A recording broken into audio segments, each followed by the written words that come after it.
Steve Johnson stationed himself outside his wife's office at 7 p.m., intending to terminate the charade they dubbed marriage. Some husbands overlook the signs over time, especially when their wives have never worked late before. Steve took notice and decided to address the issue. He approximated that this had been transpiring for 2 months, pinpointing the moment he observed his wife Angela wearing red high-heeled shoes to work. Angela despised heels, reserving them for rare weddings or special occasions, particularly in the bedroom where she paired them with red heels, white stockings, a cute lace bra, and thong underwear. Steve cherished the white thigh-high stockings and believed they had a fantastic love life. However, Angela never wore high heels to work, which prompted Steve to inquire about the change. He asked if something was going on, and she explained that she had a meeting with her boss and wanted to look professional. Angela paused briefly and continued walking without turning around. Steve remained silent, contemplating her choice and wondering if it resembled that of a professional, yet remained discreet. The revelation unfolded over time. Initially it was an occasional hour, but later it escalated to 2 or 3 hours several days a week. Steve realized the truth when Angela attended a bachelorette party, detesting clubs, salons, and bars, preferring dinner or coffee. She disapproved of drinking and looked down on those who indulged. Following her to a third bachelorette party at her boss Martin Schindler's house in Glen Ellen, Steve recognized the location from past gatherings. Waiting an hour to confirm her intentions, he then deflated all 4 tires and returned home. Angela omitted the tire incident but recounted it to their daughter, Jenny, expressing relief that someone merely released the air. Jenny questioned its veracity, and Angela affirmed, grateful they weren't cut, using an air pump Steve insisted she keep in the trunk. Angela admitted to a night at a dance club with friends and suggested avoiding it in the future. Steve consulted a lawyer, initiating the divorce process, leading him to sit in his car near her office, awaiting her impending service. Despite lamenting 21 years of marriage, they produced their 17-year-old daughter, Jenny, Steve's pride and joy. They initially met when Angela, a receptionist aspiring to become a paralegal, assisted Steve with a contract dispute. Dating blissfully for 2 years, they married, and Steve believed in the happiness of their marriage until Angela started working for Martin Schindler. Despite Steve's truck driving job with long hours, they maximized family time, embarking on weekend trips according to Jenny's schedule, filled with sports or other engaging activities. They explored Galena, Illinois, for wineries, and Lake Geneva, Wisconsin, for shopping and relaxation. Angela's betrayal, unnoticed until the revelation of her choice in footwear, severed their connection. As Angela distanced herself, Steve, previously unaware of her infidelity, observed a decline in her demeanor. He recalled the night he trailed her and initiated a conversation. "Why not have dinner and catch a movie today? I have a rare day off on Friday and I'd like to spend time with you," he proposed. She replied, "You know the deal. Fridays are for my girls. They depend on me as their designated driver. Let them manage for one night. With your extended work hours and those nights with the girls, I barely see you. If you had a genuine job that didn't require driving at all hours, we could spend more time together. But you don't. I've endured it for 2 decades. Deal with it. See you later." Without saying goodbye, she left, leaving him speechless. Following her into the garage, he witnessed her departure, grabbed the keys, and hastily followed. Their area had a single exit, involving a maze of streets to reach the exit of their house. Catching up with her on Main Street, he trailed her to Martin's house. He avoided her for the rest of the weekend, deciding to consult a lawyer on Monday. He wasn't seeking a scorched earth approach. He simply wanted a peaceful end to their marriage.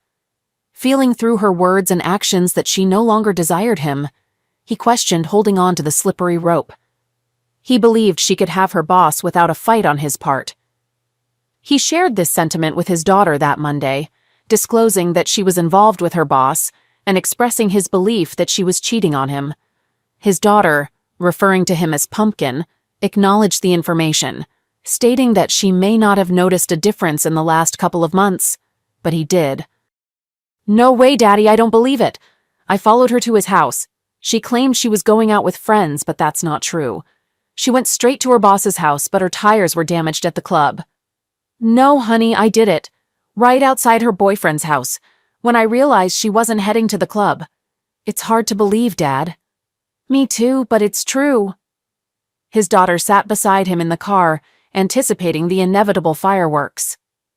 Are you sure, Dad? No chance? Jenny asked. No, Pumpkin, it's over. She broke my trust and tore my heart. I can't tolerate such betrayal. Even if she had a reason, there's no justification for a prolonged affair. What if she got drunk and it happened just once? Maybe if she'd been assaulted, it would be different. No, she chose this path. She betrayed my trust. Trust is crucial with someone you can never love, someone you can't trust. I could never love someone who betrayed me like that. Our marriage fell apart. Jenny glimpsed two men approaching the car from the window. What a fool, Angela Johnson remarked, looking out of their law office window engaged with Martin. She was relieved the office had gold-tinted windows. I can't believe it. He thought he'd smack me to it. There was no love there. It was animalistic in every way. It took him 6 months to attract Angela, grooming her to replace his wife, who just finalized their 19-year marriage's divorce. He was fed up with his ex-wife's complaints, weight gain, and lack of desire. Embarrassed to be seen with her, he finally broke free when his twins left for college. Angela, the same age as his wife, exuded greater elegance. Possessing the toned physique of a 30-year-old, she radiated astonishing beauty. Martin had already upgraded her wardrobe, envisioning her as an exemplary boss's wife. A knock on the window startled Steve. Are you Stephen Johnson? Rolling down the window, he confirmed, Yes, you've been served. Please read the documents carefully. There is a restraining order requiring you to stay 100 meters away from Angela Johnson, Jennifer Johnson, and your family residence. What injunction from Jenny? Jenny grabbed the envelope, reading the divorce headline. She discovered a restraining order and handed it to him. What the hell? He shouted. Oh God, no, Jenny moaned. Daddy, I swear I didn't know. What are you talking about? She handed him the remaining papers. The documentation outlined several allegations: spousal violence, child misuse, aggravation of a minor. Jenny, why? Dad, I swear I had nothing to do with this. This is a lie or a mistake. Wait, how did she know I'd be here right now? That's because I told her. His daughter's admission shattered his heart. When you told me she was cheating on you, I confronted her. She told me she only did it because she had an investigator's report stating you cheated on her. You can't be serious, can you? Have you seen the report? No. You believed her and not me? Did you let her set me up? Baby, why? I love you so much. Why did you do this to me? I asked you not to say anything. I swear, Dad, I didn't know about the restraining order. This misuse is nonsense. I swear I didn't say anything like that to anyone. He cried quietly, not paying attention to her. Please. A moment later, he said, You have to leave now, Jenny. I can't and don't want to be within 100 yards of you anymore, he said quietly. Dad, no, she screamed. Go or I might get arrested. On top of all this, the sheriff is still here watching me. Reading further, he said, Oh my God, they also froze all my accounts. Crap. What should I do now? Congratulations to you both. You destroyed me.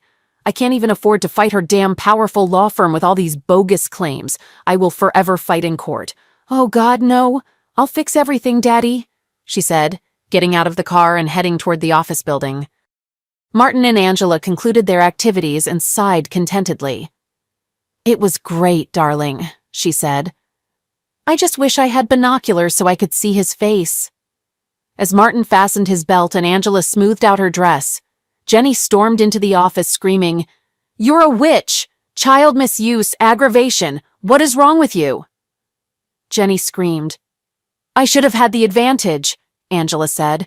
I should have struck first. Now he cannot enter the house or access our money for some time. Now I have the upper hand over him. He didn't insult me. I don't know this for sure. You guys are really close, Angela said with a grin.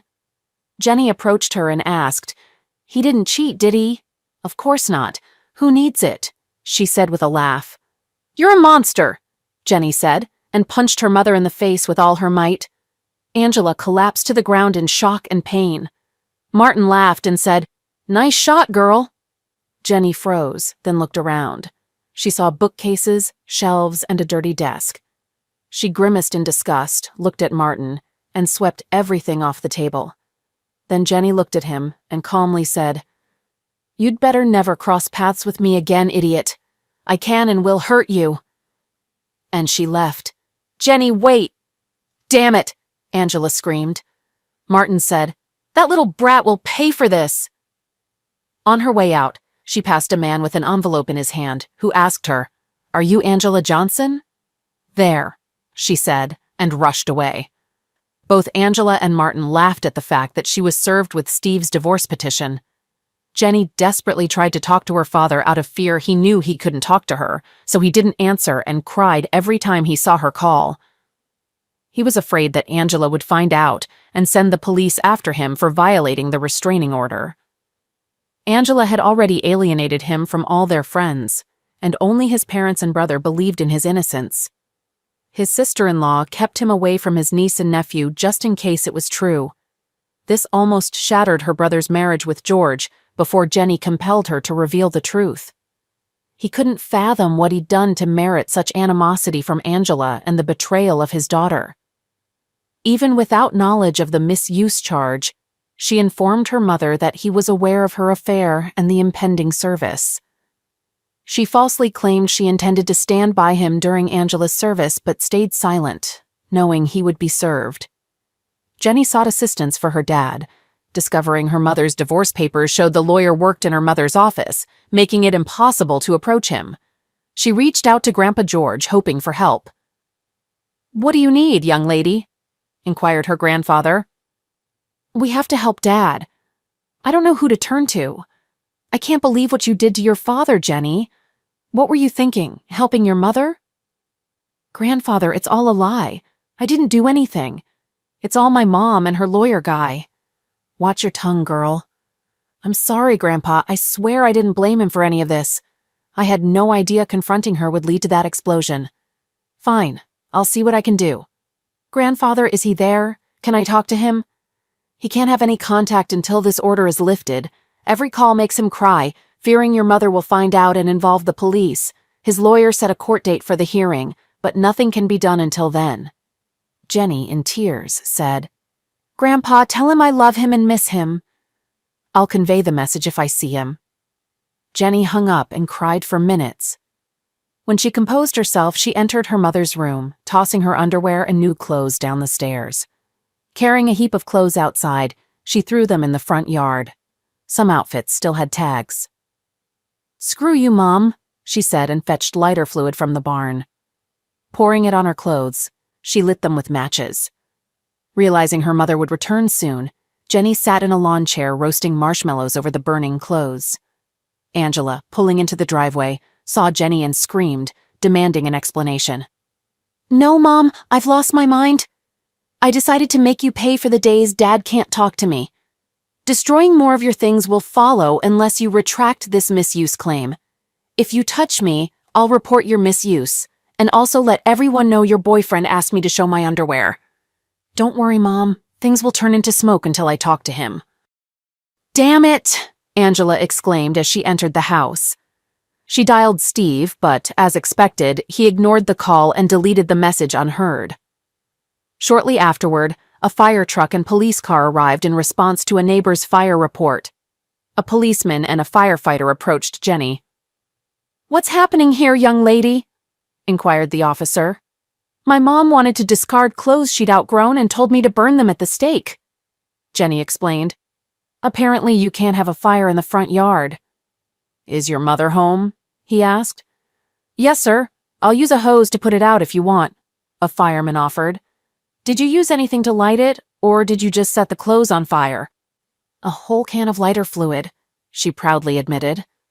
"We don't have water, but we've got some sand. I'll fetch it," the fireman said. While he dealt with the fire, the policeman rang the doorbell. Angela, prepared to confront her daughter, realized it was the police. "We'll handle the fire. It's not a big deal, officer," Angela said before he could speak. "Ma'am, did you know it's against city ordinance to have an uncontrolled fire in your yard?" "No, I didn't," she retorted through clenched teeth. "Here's your fine, just pay it. No court appearances required. Next time, ma'am, consider donating unwanted clothes to Goodwill. Less fortunate people could use them." She closed the door. Angela's lawyer attended a restraining order hearing the following Monday, choosing not to renew it, aware it was falsely obtained.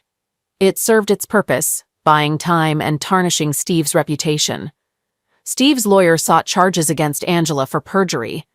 The judge, lacking conclusive evidence of false pretenses, dismissed the perjury claim. Though the restraining order was lifted, it offered little comfort to Steve, deeply depressed by false accusations, frozen assets, spousal betrayal, and most painfully, his daughter's betrayal.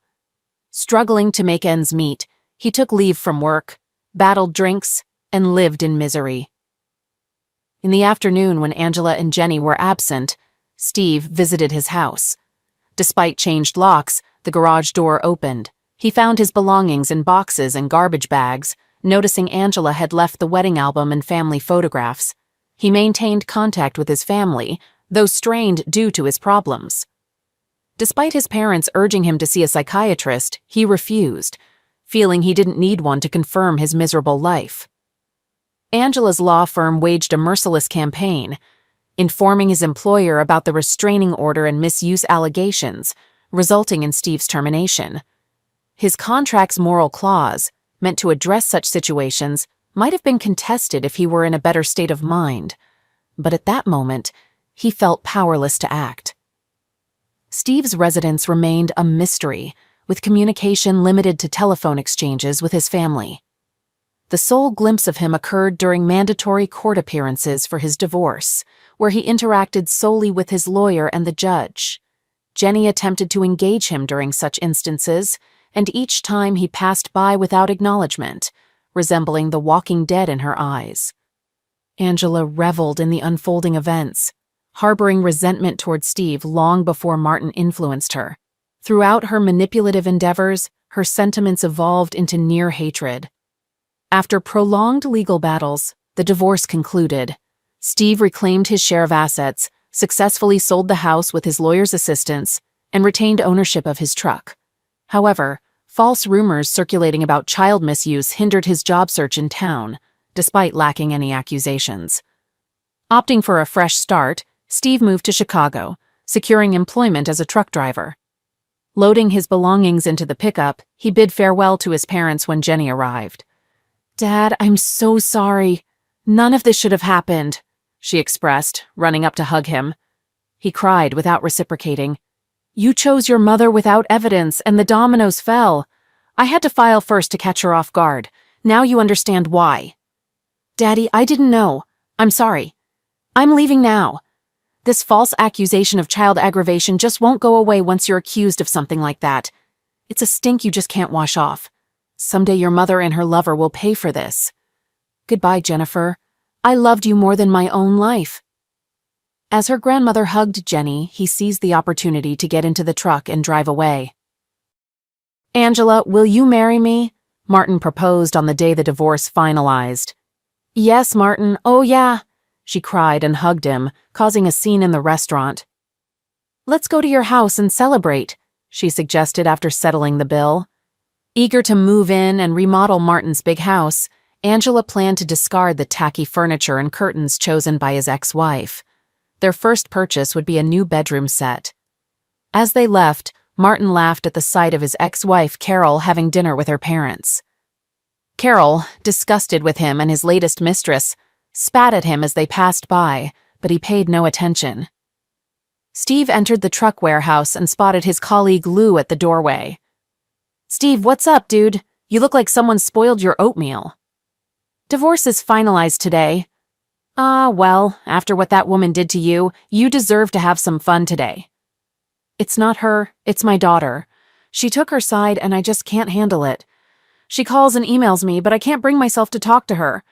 Maybe I should see a psychiatrist." "Perhaps you should let off some steam," a voice chimed in from behind them. "Hello, Mariana." "That's not a bad idea," Lou added. "Ha, who needs my dried-out old self?" Steve remarked.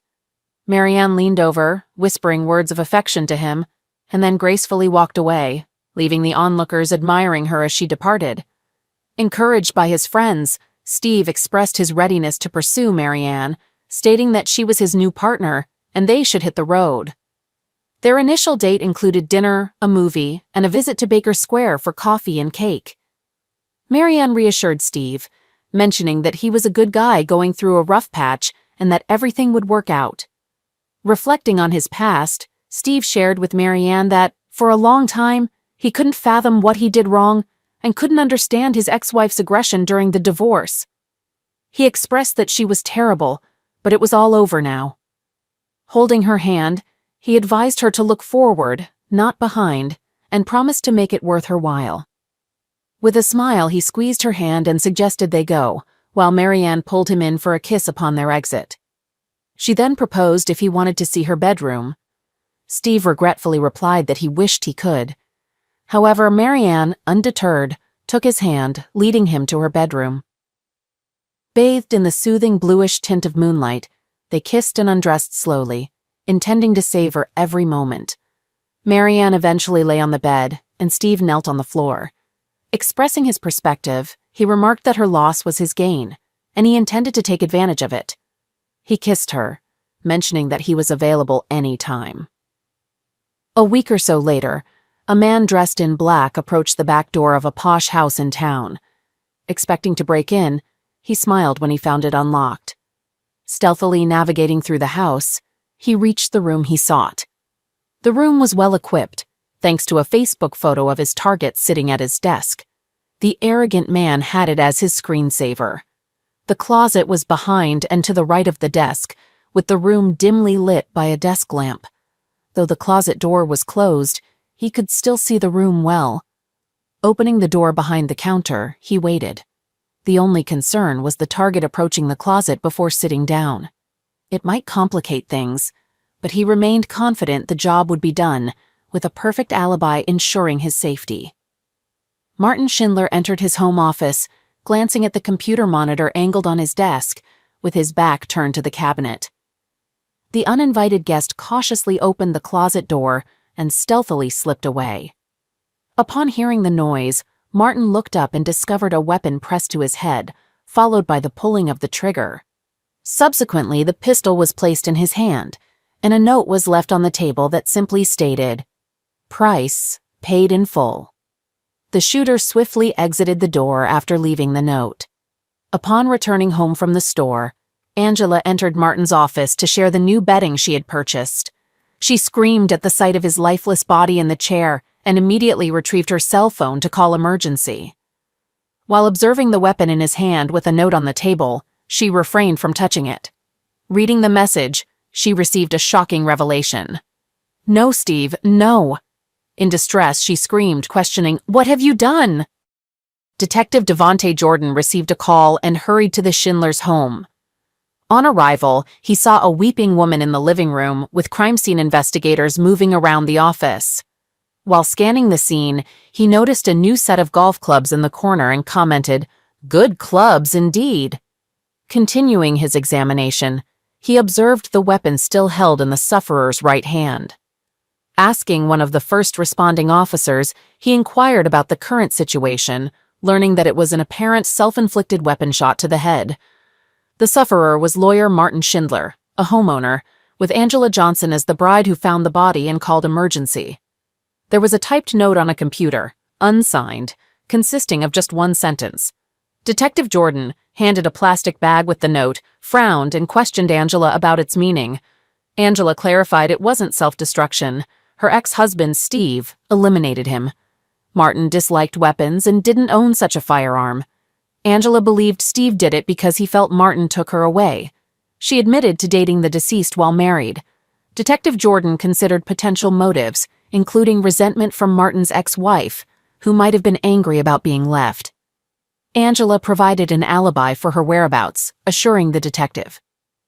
On a sunny Sunday afternoon, Detective Jordan visited Steve Johnson, asking about his whereabouts the previous night. Steve explained he was driving a rig through Rockford, arriving at the station at 9:30 p.m. Detective Jordan informed him of Martin's apparent self-destruction, hinting at inconsistencies. Steve offered additional information, providing his new mobile number for future contact. As Detective Jordan left, he contemplated the oddities surrounding the self-destruction, such as a left-handed person shooting himself with his right hand, typing the note, and the scarcity of weapons marks on his hand. These anomalies troubled him as he prepared for further investigations across Chicago. After the detective departed, Steve took a seat at his kitchen table when Lou asked him what all of it meant. Steve chuckled, remarking that he couldn't believe his ex-fiancée had committed self-destruction. Lou expressed his hope that his alibi checked out. They laughed and clinked beer bottles in a toast. Angela, seated in the front row at the funeral, mourned the man who effortlessly took her from her wonderful husband. Tears flowed for the man who persuaded her to participate in a nuclear attack and execute a good man for change. She was deeply in love with her truck driver husband until she transferred to work for Martin. He targeted her, immediately wearing her down with snide comments about truck drivers and flippant remarks about him during trips. It was too easy for Martin. He planted a seed she had neglected due to Steve's long days and sometimes nights on the road, and it grew. Angela couldn't decide if she cried for her fiancé's loss or her husband's and the breakdown with her daughter. It all seemed like a waste of time. She didn't hear or care if the room buzzed around her. She didn't notice the looks Martin's ex-wife and daughters gave her. They blamed her for his pass away. "You could come to the funeral and pay your respects," Angela said, approaching her daughter, home for the weekend from college. Jenny looked at her intently and said, "How dare you tell me I should respect the man who destroyed my father? Forget you! I shouldn't even call that piece of garbage a man." She slammed the door as she left the house, taking the long drive back to college in La Crosse, Wisconsin. Detective Jordan sat in a meeting with his boss discussing the lack of progress in the case. All the suspects' alibis are verified. Steve Johnson's truck tracker shows no stops on his way from Madison to Chicago, and the timing was correct. The warehouse team identified him as the driver. Angela Johnson's receipts and surveillance place her at Macy's, Victoria's Secret, and Starbucks, as the medical examiner's window showed. At the time of her pass away, Schindler's ex-wife and daughters had dinner with her parents, brother, and sister-in-law in honor of her birthday, said Jordan. "Was it your ex's birthday?" the commander asked him. "No, they were just celebrating it. Heck, I even checked on Johnson's daughter, and she was at college over 3 hours away in Wisconsin." "Is there a chance it was self-destruction?" the commander asked him. "It's possible. It just seems to me that it's not true. Well, with no suspects, no motive, and no concrete evidence that it was even a slaughter, let's close it as a self-destruction." Jordan nodded and left the room, upset. 6 months later, Angela invited Jason Davis to dinner. It was their third date, and Angela got him into bed. After a passionate night, Jason went home. He opened a bottle of beer before going to bed and sat down to check his email. As he sat at the kitchen table, a weapon was pointed at his head and fired. They put a weapon in his hand and left a note. "The price has been paid in full." Detective Jordan walked through the apartment and into the kitchen. Before he could speak, he was handed a self-destruction note. "Well, damn, it looks like I was right about something else. Now I just need to find out who the hell did this," he told the officer. "Any fingerprints, Mark?" he inquired of the technician. "Yes, but if I had to guess right now, I would say they are the sufferers." "Are there any witnesses who called the police?" Jordan asked.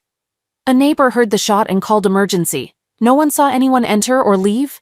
"Of course not. How did they get here? No broken locks or windows? It looks like a balcony to me." The sliding door was not locked.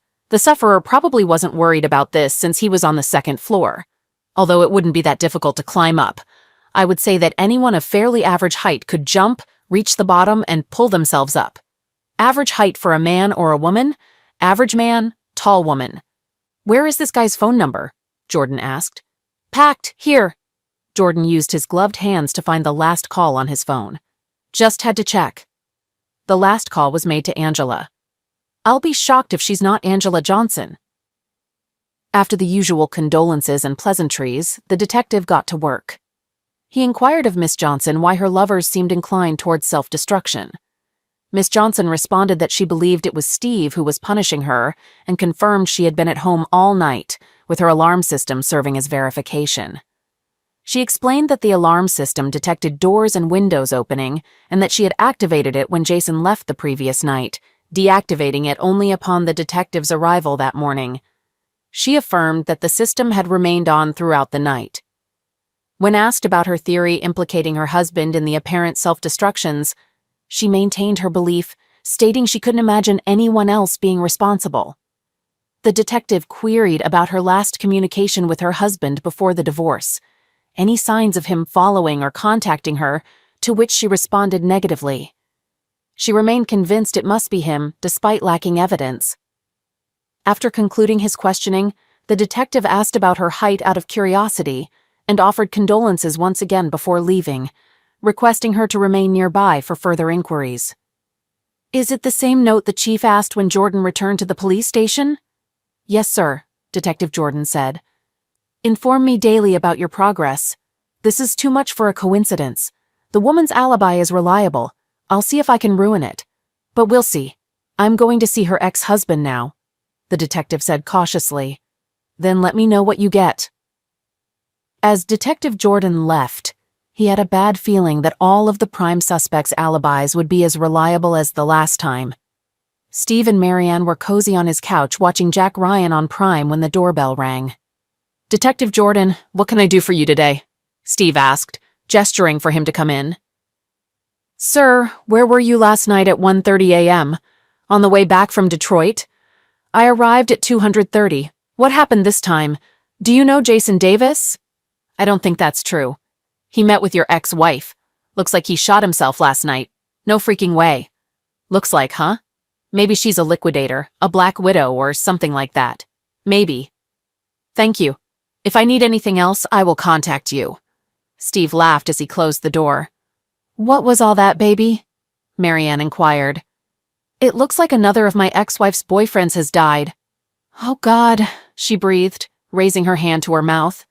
"Yeah, thank God I have an alibi. I hope whoever executes idiots keeps choosing times when I'm on the road."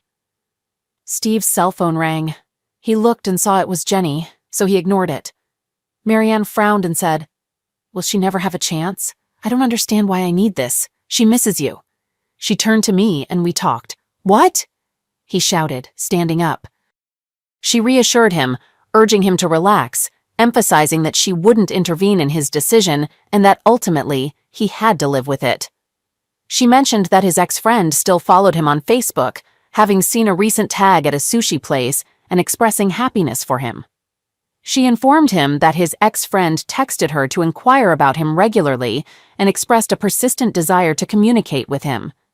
She recounted how his ex-friend called her weekly for casual conversations, showing interest in his activities and whereabouts. She described how his ex-friend admired her control over his schedule and appreciated the assurance that he would always be home when needed. She reminisced about their discussions regarding his travels and experiences on the road since childhood, including early morning returns and shared breakfasts filled with tales of his trips.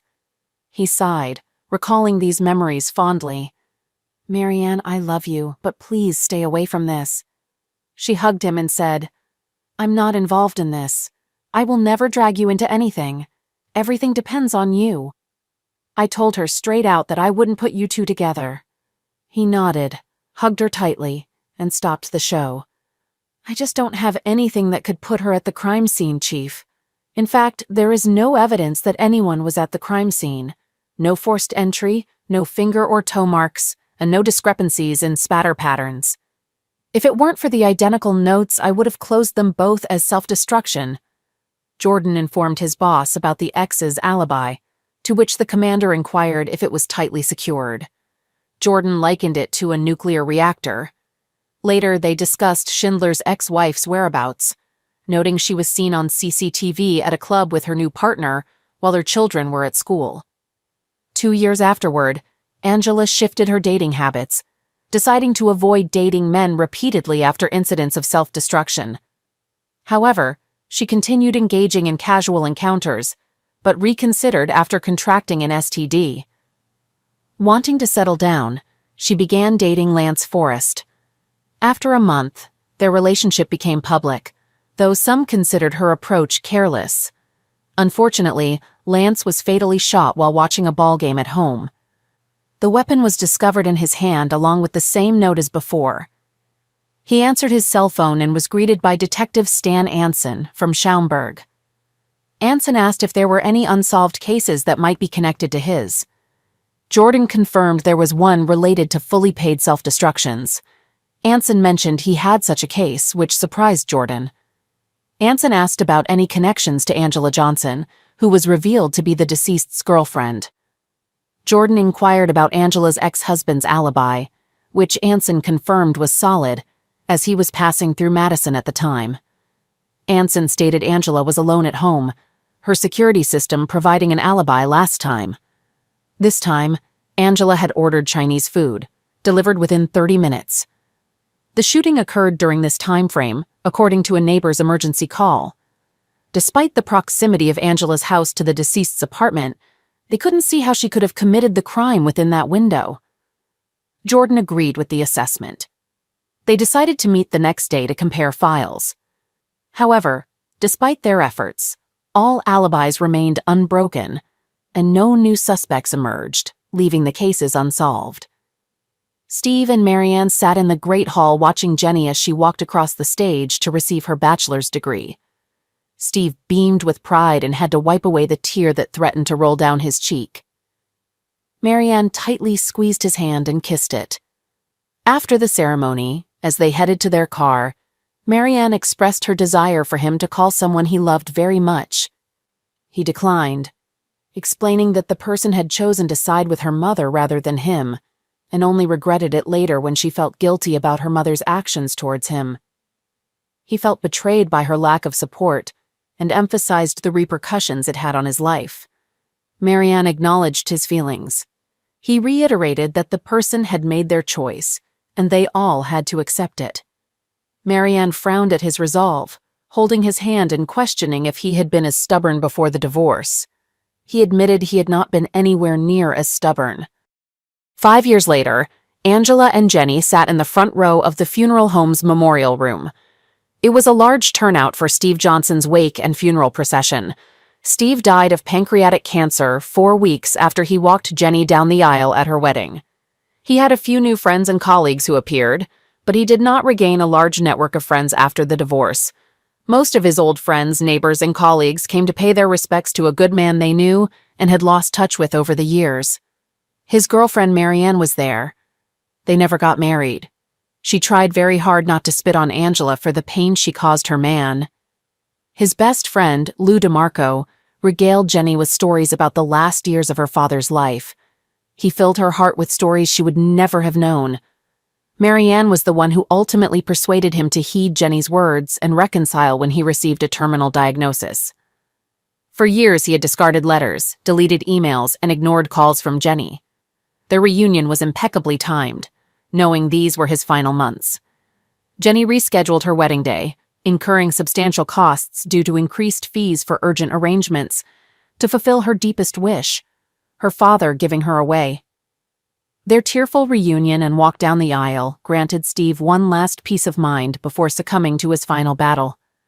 His last words expressed gratitude to Marianne for reuniting him with Jenny and an apology for never marrying her. She understood and never pressured him into marriage. They were already content. Marianne conveyed to Jenny how he always missed her and regretted not contacting her years ago. When her mother inquired, Jenny shared moments of their reconciliation, stating, "He attended my graduation, discreetly in the back rows. Marianne was with him. He followed my career, proud of my achievements as a detective in Streamwood. Clippings from the Herald adorned his walls. He cherished your accomplishments, calling you a crime scene expert." Marianne confirmed, "He said it was because of all that stuff. When you were little, you all watched Columbo and criminologist shows together. He hoped you would make it to Chicago or some other big city and have more important things to do." Jenny smiled through most of the wake, listening to stories about her father's life post-divorce. She was pleased to finally meet Marianne, with whom she still spoke from time to time. His new life seemed as good as it could be, and he died a contented man. After the funeral, she said her last prayer, thanking God that he had finally found peace. Angela attempted to reconnect with Jenny during the wake and funeral, but ruined everything at the after-service lunch with an ill-timed comment. Alone after everyone left, Angela remarked, "Jenny, I finally found peace." Shocked, Jenny responded, "What are you talking about, Mom? I've avoided relationships for years, fearing Dad would damage them. He was acquitted by the police." Enraged, Jenny declared, "You worthless cow! Now you're happy he's gone so you can have fun. I had hoped you changed, but now I hope you rot in hell." Angela winced, attempting to explain, but Jenny cut her off, saying, "The next time I see you, Mom, is when we get your fat back in the ground." Despite Angela's pleas, Jenny concluded, "Goodbye, Mom. Good luck in your bed life." This marked the final exchange between mother and daughter. 10 months later, Angela and her boyfriend, Charlie Harlan, had dinner at an upscale steakhouse. Charlie expressed his appreciation for the wonderful 8 months they had spent together. Angela squeezed his hand and reciprocated his sentiments, expressing her initial uncertainty about finding love again, but feeling fortunate to have found each other. Charlie then confessed his love for Angela and proposed marriage. Angela took a deep breath and accepted his proposal. At that moment, she thought to herself that he was dead, and she had nothing to worry about. A week later, Charlie sat on his back porch contemplating his impending wedding, and Angela moving in with him. He drew deeply from his Cuban Monte Cristo No. 2 cigar and exhaled the smoke. As he sighed contentedly, a weapon was pressed to his temple, and the trigger was pulled. A pistol was put in his hand, a cigar was set in an ashtray, and a note was left under a heavy ashtray on the table. "The price has been paid in full." Angela ended the call with Detective Jordan, her face wet with tears. After the emotional conversation, she went to the bathroom, grabbed a bottle of sleeping pills. Though she didn't need it for a while, she always kept it handy, walked to her mailbox, placed an envelope in it, and raised the flag for outgoing mail. Lying on the bed, she reflected on her wedding to Steve, the beautiful day it had been, her pride in Jenny's career, family vacations, and park trips. She regretted never meeting Martin Schindler and ruining her own life. Finally, she prayed to see Steve soon. Placing the note on her chest, she fell asleep for the last time. Her note read, "My price has been paid in full." Jenny arrived home with mail and a bag of groceries. She restored everything to its place, hung her keys on the hook, and kicked off her shoes. Blake, her husband, wouldn't be home until nearly midnight due to his second shift as a cop. To savor the quiet of the house, she uncorked a bottle of California Cabernet and poured a full glass. After a sip, she approached the stack of mail and noticed a letter. Shocked, she screamed upon reading the sender's name, Angela Johnson. Tearing it open, she read her mother's final message, realizing the true meaning behind her mother's self-destruction. "Wow, Mom, wow," she uttered to the empty house. She dialed Jordan on her mobile phone. "Detective Jordan, it's Jenny Stanger, daughter of Steve and Angela Johnson." "Hello, young lady. Sorry to hear about your mother's self-destruction." "Thank you. At least you don't have to investigate." "Yes, what can I do for you, Jenny? I got a letter from my mother, a confession." "What?" he shouted into the phone. "A confession of all self-destructions that were actually slaughters. Clearly she was crazy. I can't believe this. Jesus Christ. Okay, come and meet me at my site as soon as you can." She burned the first page in the fireplace, ensuring it was completely incinerated. The letter conveyed, "My dear Jenny, I offer you this last gift of my repentance. Whether you believe it or not, I love you with all my heart and apologize for all the pain I caused you. It wasn't intentional. Damaging you and your father was the worst thing I've ever done. I knew it had to be you when Charlie was eliminated. I accept my punishment and apologize for making you punish me. I hope you can now live without the pain of my betrayal. Destroy this page and give page 2 to the police. Page 2 is my full confession. I take responsibility for everything. It's all my fault. I can never bring back your lost years, but I pray for your forgiveness and peace. Please share stories of good times with my future grandchildren, not tales of how I ruined our lives. I pray for your long and happy marriage with Blake. Don't be tempted away when someone tries to lure you. I love you wholeheartedly, Mother. P.S. Kindly seek assistance from someone and obtain the help you urgently require. The weary note carried the weight of expense. Jenny, upon receiving this, I will have already taken my own life. I can no longer bear the burden of guilt. I ended the lives of these men, my lovers. They paid a price for taking me from your father. I always belonged to him. Perhaps now I can reunite with him. May the Lord forgive me. My love for you is eternal. I apologize for ruining our life before Martin. We once had an ideal family. Mother. Jenny approached Detective Jordan's desk and exchanged greetings before settling into the chair he offered. As Detective Jordan read the letter, he expressed his regret to Jenny for suspecting her. Jenny agreed, expressing disbelief at her mother's actions and speculating that her mother might have lost her sanity years ago. She couldn't comprehend her mother's motive for dating men just to damage them and found it difficult to understand. Jenny noted that it somewhat made sense that her mother was responsible for some slaughters, considering her whereabouts couldn't be confirmed at the crime scenes and the lack of substantial evidence.